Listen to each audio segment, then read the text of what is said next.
The one thing that ultimately is keeping business owners trapped in the profitability of their company isn't the revenue that they make or the expenses that they cut, but it's really the profit that they have. And so today we are going to speak with Shawn specifically of how we can reduce, if not eliminate, most of our expenses through his company, his process, and ultimately the insights that he has into different industries and the service providers that you have. If we only focused on revenue and not about cutting costs, we would then not have as best profit. So Shawn and I are going to go through today a number of different examples of how he helped save 84% of the expenses that one company had. They also have access to over 4,000 different vendors to ultimately find the best price as well as value for the services that you have within your business. I've personally seen how companies have been able to save tens of thousands, if not hundreds of thousands of dollars simply by changing the type of expenses that they have and the value that they get for those expenses. You traditionally aren't going to be looking at some of these expenses over time because they seem marginal, they seem small, and ultimately you're not focused on them because you're focused on working in the business, on the business, growing revenue, increasing profit,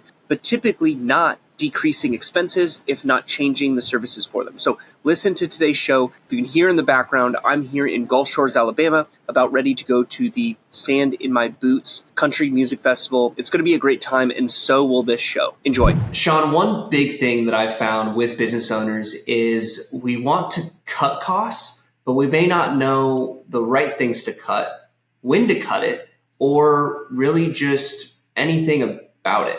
So tell me more, like what does that mean for a business owner if I am thinking that I need to cut costs? And then we'll go through a number of different kind of scenarios and some of your successes and abilities so that business owners really understand not just like, oh, this is a really cool, neat thing, but like, no, I actually need to do this and when you need to do it.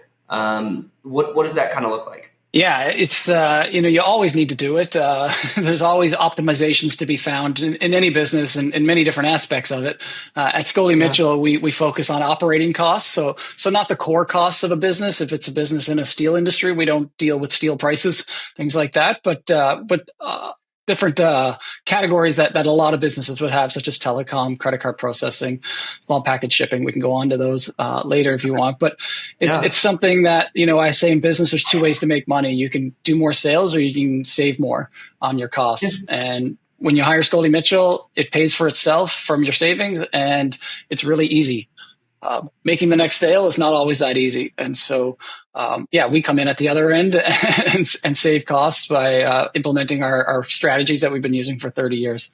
Yeah. I mean, one thing that it's been fascinating to learn about is it's not just the strategies, but it's also like the relationships and the process too, right? So said another way, it's not just, dare I say, another consultant with a big idea of, hey, I'm going to make you more money or save you more money, right? But it's the ability to have, again, those systems, those relationships already in place, and knowing what other companies are getting for some of those services. And so you'll be able to That's compare. The big part.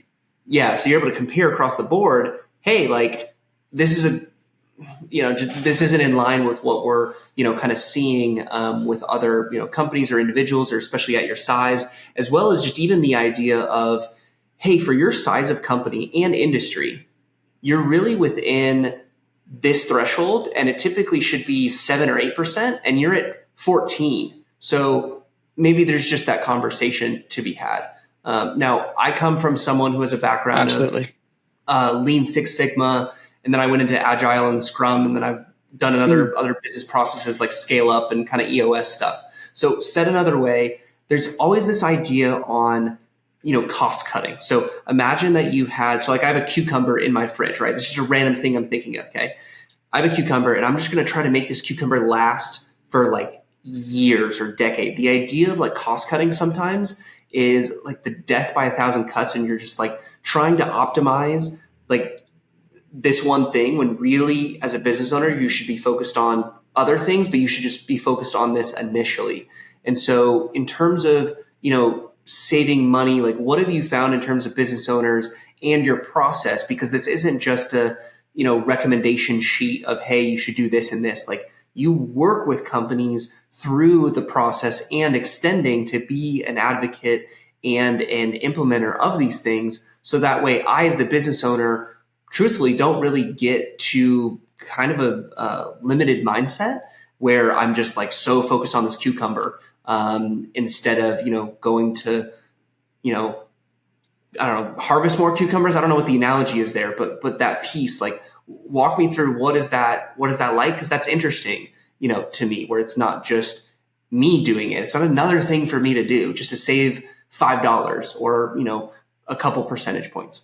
Yeah, well, it's, we like to say, how most people are overpaying for their common vendor services. And people are like, oh, yeah, I know someone that's overpaying. And actually, I'm probably overpaying. I just haven't had time to look at my bills, or I haven't had time to make that phone call to negotiate, or they're a real pain in the neck to negotiate with. And I don't have the time or mental space to call them, or I don't have 3 hours to sit on hold. And so most people know they're overpaying for a lot of these common vendor services. They just don't have time to deal with it. Or, like you mentioned earlier, one of our biggest competitive advantages is that we have 30 years of data. So we know what everybody else is paying. When someone says to me like, oh, I'm going to get around to that. We've got an assistant. It's on her list. They're going to get around to that. I was like, that's great. You can do your own negotiating like we do. I appreciate that. But do you know what your competitors are paying? And that usually stops them in their tracks. They're like, well, no, I have no idea what my competitors are paying. I was like, do you know what every other businesses your size are paying for that, for that telecom bill or the credit card processing or the facility supplies, things like that? I'm like, no, I have no idea. I was like, yeah, so we have 30 years of data. We have 30,000 businesses that we've worked with. So essentially we know what everybody else is paying and we know what the baseline is. And so we know how low these companies are willing to go. And that's that really is an eye opener for them. They're like, oh, really? Yeah. So I am overpaying, and you can take this off my hands for me. And you have other data to know that I'm getting the absolute best price, and it's going to pay for itself. It's not going to affect my budget this year.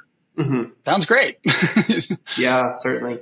Now, one thing I found just ultimately with business is you have kind of service, price, and quality of sorts, right?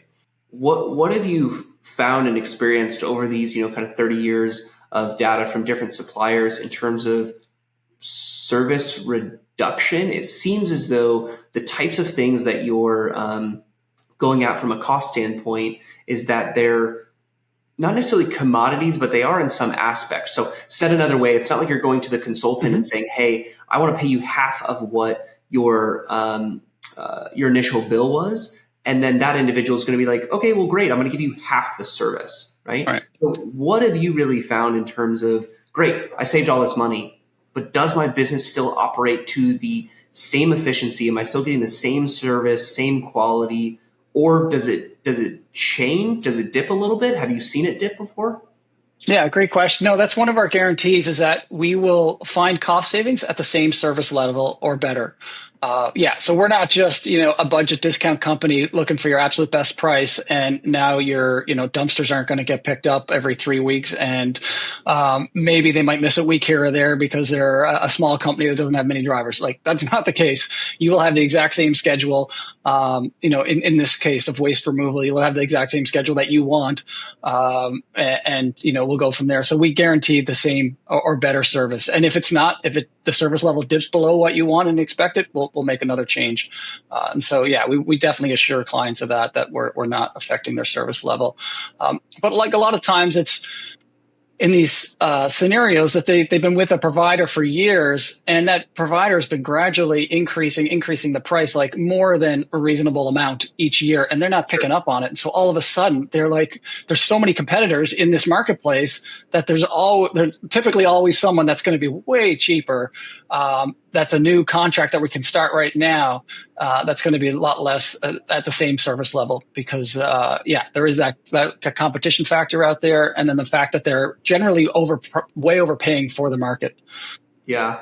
What have you personally, or really just within Schooley Mitchell, been able to find in terms of, like, two big wins? Like, what are some things that come to mind of, hey, like, there was a business owner who was running a 7 or 8 figure company. They were, extremely skeptical about it, or just didn't have, the time, or really just maybe even needed to, hey, in order to make payroll next month, like, we need to save a considerable amount.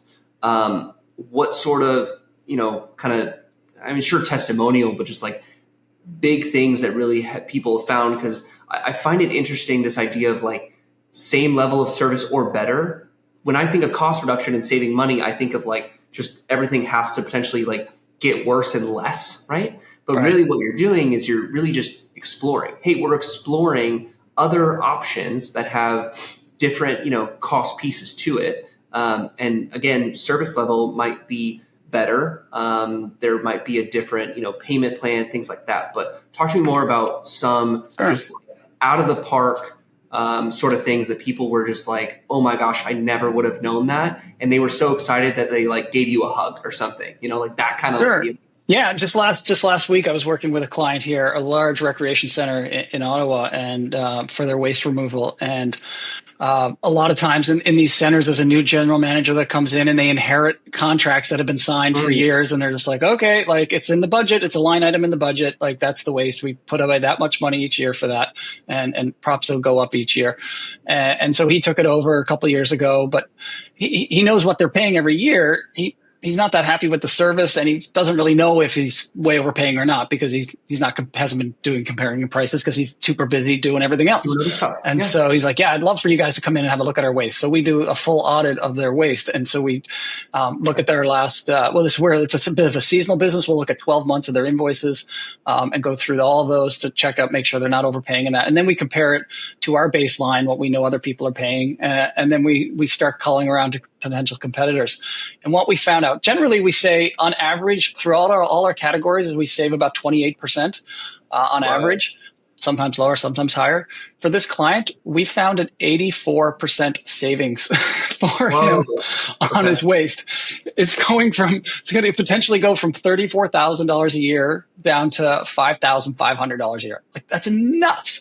And that's a case of this, like, their waste management company they've been with is a national carrier, and there's no one to just like randomly increase their prices year on year. And there's probably, like I said, been some turnover within the general manager's department that manages these things. No one's really got a close eye on it. And it's just creeped up over the years. They might have been with these guys 5 or 10 years, and it's just gradually creeped up over the years. And now we're like doing that price correction because we've come in and we said, no, that looks like a really high because we know what other people are paying. And so right off the bat, we found this savings with another reputable national company. We're not going with a company that started last week that has one truck and one dumpster. So we're going with a reputable company that's been around a long time. And then there's other little cost savings things you can do, especially in this case. So we've gone from, a 4-yard dumpster picked up twice a week. Let's go to an 8-yard dumpster pick up once a week. They're like, oh yeah, their 8-yard dumpsters are cheaper because it's less volume, less pickups. Then they're a fairly seasonal business. They run all winter, but it picks up a lot in the summer with kids and camps and things like that. And so I asked them, I just assumed they had like a more of a pickup schedule in the summer than they did in the winter. And they're like, no, we just got picked up twice a year, or twice a week all year long. I was like, really? Sure. And so I went over to the facility on pickup day and looked into the dumpsters myself, like hours before it was going to be picked up, and found that they were pretty much empty. He had no idea. Like, these are things that all business owners can do themselves. It's really easy. Like, go have a look at your dumpster on pickup day. Is it full? Like, wow, have we been paying for like half empty dumpsters for 5 years to be picked up every Wednesday and whatever Friday? Yeah. So little things like that, but that cost savings was huge. And so that was like that price creep over the years. Telecom is similar. When people start a new telecom plan, especially if they have like the latest iPhones, a lot of times they lock you into a high level plan because they're like, oh, with that phone, you need to have this plan. Mm-hmm. But then 2 or 3 years goes by and you no longer need that high level plan with that phone because there's been more phones that have come out. And so they offer plans like half the price that you're paying, but you set it up 3 years ago and you set it and forget it. And all of a sudden now you're paying double from a plan that you actually need. So there's all kinds of different examples of that, of just staying on top of it. Yeah, no, absolutely. So I want to ask this first.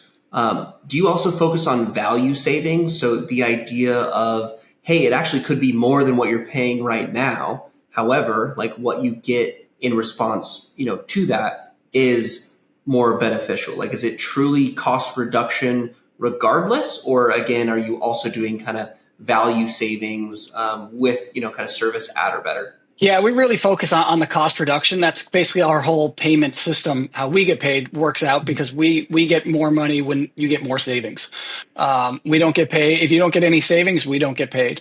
So we really focus on that. If someone is, we don't just look at their invoices. We actually have a conversation with the business owners and say, hey, what services do you like about your current provider and what are you missing? And so at times, if they're like, I'd like a bit of this extra service, or I'd like this other feature, we will talk that in, but our ultimate goal is to reduce the cost that you're paying. And so a lot of times we can reduce the cost you're paying, but still have more features that you're needing, because oftentimes they're also paying for features that they don't need. And so, Sure. With telecom, things like that, like, there's the classic example in telecom of, the phones in elevators in these large buildings will often have a voicemail attached to that phone line.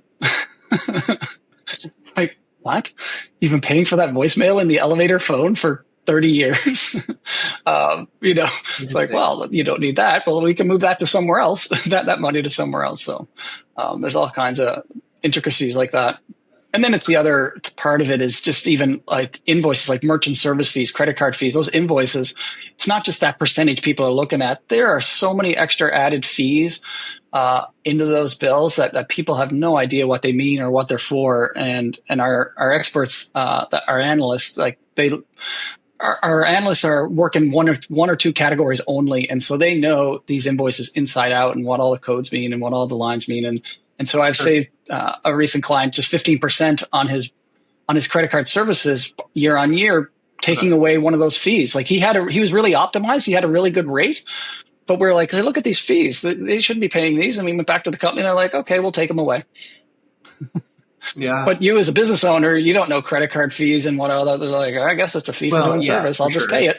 Yeah. There's a lot of aspects to it. So is that also to say, like, as you do an audit of the company, like I as the business owner would be able to say, hey, yes, go find other, merchants and vendors that are similar. And then as you come back with some of those things, then I could say, yes or no. Like, do you give the ability to kind of choose your own adventure? For sure. Yeah. We don't make any firm decisions, obviously, without the business owner's approval. Once we sign what this is, a service contract to start, and that service agreement basically says that you want us to do this audit. You're going to provide the information to us to do this audit, and we also, along with that, have a letter of authorization. And so you have to set her in a letter of authorization, and that gives us permission to talk to your providers on your behalf.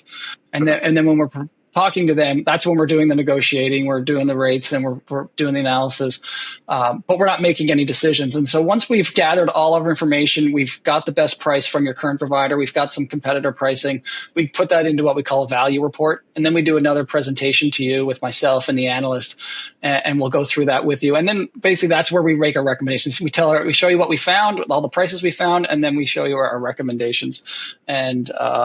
And then it's up to you to decide if you want to sign on and have us implement this. Because we don't just find the savings, we also help implement it as well. We don't just kind of leave you hanging and say, okay, here you go.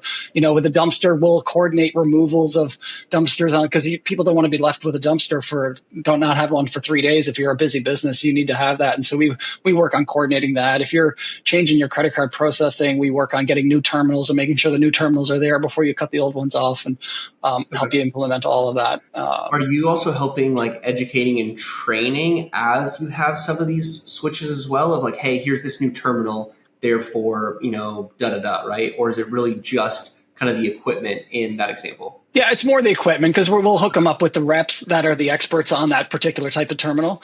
Okay, sure. Our analysts would know most of them and how they work and which ones work better than others. But we connect them with the reps for any of those technical questions. We handle most of the billing side of things, and that's what we say. Over the next 3 years, we become the face of your organization with that company. And so you no longer, if you got a billing error, we wouldn't pick up the billing error. You really don't need to talk to them. So it's nice. It just takes that, like, that's one part of their brain that they don't need to like worry about anymore. And I farm that out, and that's taken care of, and I know I'm optimized.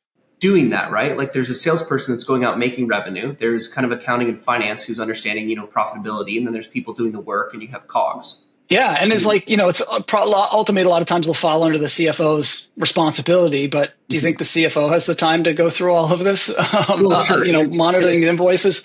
It's optimizing for what, right? Because the idea of, hey, we can go make $4 million, or we could save 200. Again, from a prioritization standpoint of the CFO and their time, and just, again, it's grueling too for some of the stuff that you and your team have to do. But again, with the knowledge, insight, and expertise, like, it's just flawless.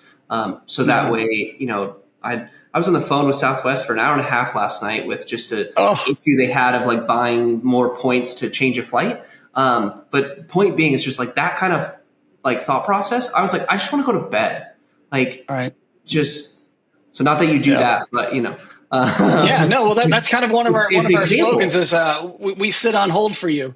Because, Man, if you've ever tried to change your own cell phone plan, you call up whatever, T-Mobile, AT&T, whatever, and they're going to run you through the ringer and put you on hold forever, and then maybe get back to you, and then they'll pass you on to another department, and it's like, no, we'll take care of all that for you. And we have senior reps at all these organizations too, so we're not actually on hold that long, but and we usually talk to senior folks because like we say, when we call these, we work with over 4,000 vendors, and when we call them, Dennis Schooley, the founder and owner of the company that's still active, he says when Schooley Mitchell calls, they sharpen their pencils because they want to keep us. They want to keep us happy as a provider, but they know we're going to squeeze them.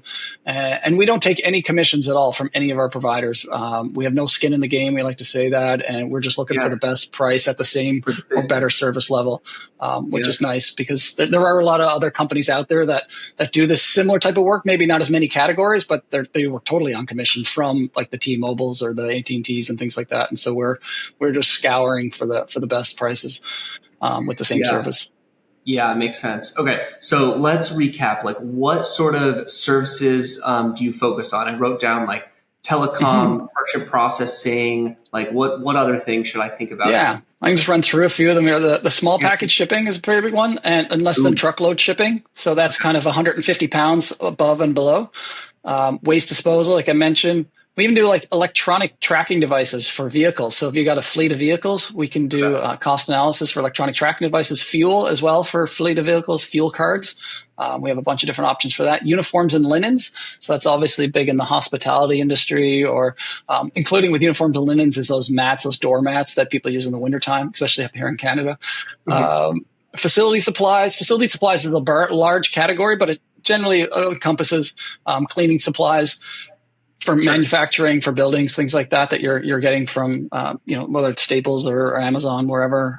Software as a service, that's a newer one for us. So all those Microsoft and Google contracts that people think that they just have to plug in because they have this many employees, they have to pay this much. Like a lot of those are negotiable, and we jump in and can negotiate those.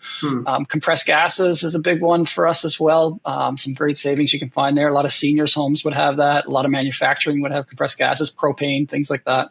Office supplies, packing and shipping supplies, and break room supplies. So kind of some tertiary avenues there. But for 15 years, I think we just did telecom.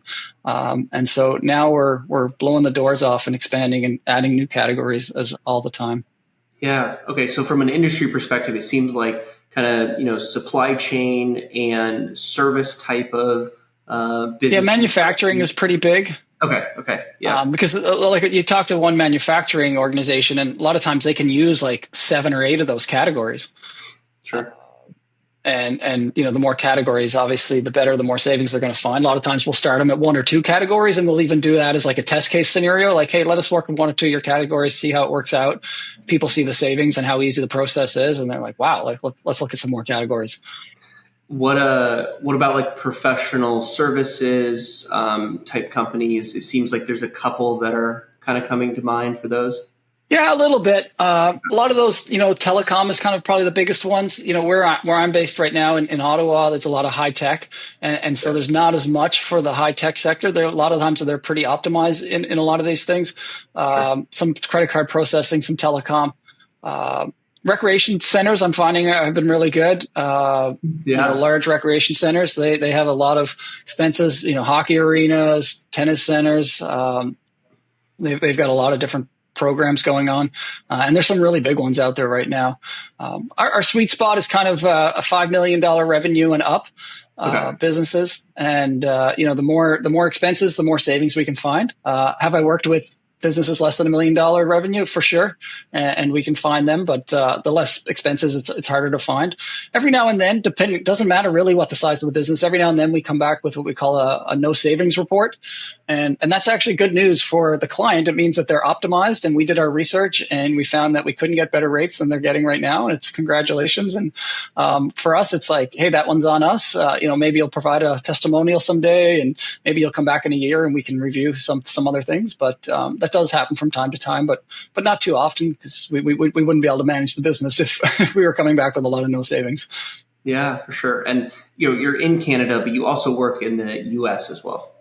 Yeah, absolutely. Yeah, right now I've got a dental clinic in Los Angeles. I've got some property management investment groups based in Austin that have buildings all over the U.S. And so, yeah, anywhere in the U.S. and Canada we can operate with. Most of Schooley Mitchell offices are actually there's more in the U.S. than Canada. It is based, all our analysts are based at our head office in Stratford, Ontario, just north of Toronto, but definitely optimized for the U.S. and Canada. Yeah, I mean, that's incredible. Yeah, I mean, as a business owner, it's thinking through some of these things and also just not realizing, what you're paying for, what you're getting to, because at some point you're just running the business and you're like, hey, we need this thing, do it, right? But you don't really have the idea of like going back to it. I think of accountants who are the most fascinating type of business department, simply because every month, like clockwork, at the end of the month, they review, right? When as a business do we really sit down and be like, okay, let's review our vendors? Let's, review certainly our like forward thinking plan, right? But ultimately there's not these typical things. Well, I mean, you should be doing that, but some companies don't. But the idea of really sitting down and having these conversations, having these thoughts of refining and seeing like, with what we're doing today, will that help us get tomorrow, right? Again, in terms of, value and, service and service offering, as well as just, cost too, to your point. And it's great to even just have the kind of surety for it. So, Shawn, I think this is great. It's great to learn more, about this. And, we'll talk more in the other video, just about, the time and the kind of mental piece of it, but from the, financial aspect in terms of saving money. I mean, this is, just very obviously beneficial to companies, which is why, they talk to you. Sure. Yeah. Should I touch on the compensation model on how we work, on how we don't get paid unless you get paid? Yeah, I would say, you touched on it a little bit, but yeah, let's finalize it. Like, what is that? If I was like curious about it, but like, tell me more what that is, black and white. Yeah. So if the compensation model works on, it's once you sign up, we basically get 50% of your savings. So after we present that value report, we do it's a 3-year contract, and then we would get 50% of your savings over the 3-year based on that baseline number that we agreed upon. And we analyze that going forward over the next 3 years. We're analyzing every single invoice. And so when you get your invoice and you see that savings from that baseline number, then I'll send you an invoice for 50% of the savings. And like I said, it doesn't affect your top line. It pays for itself. We like to say, if I give you $10, would you give me $5? You still come out ahead. And then after the 3 years, you keep 100% of the savings. Or people are really happy with our service and are thrilled that they haven't had to call AT&T in 3 years, the whole 3 years they've had us, and they're like, Can we keep this going? Yeah, that's incredible. Yeah, no, it's a great clarification. All right, amazing. Well, thanks, Shawn. Yeah, I'll put your contact info here in the description, and people can find you to have in-depth conversations to see how and when they should use your services. Awesome. Thanks so much for having me. Yeah, you bet.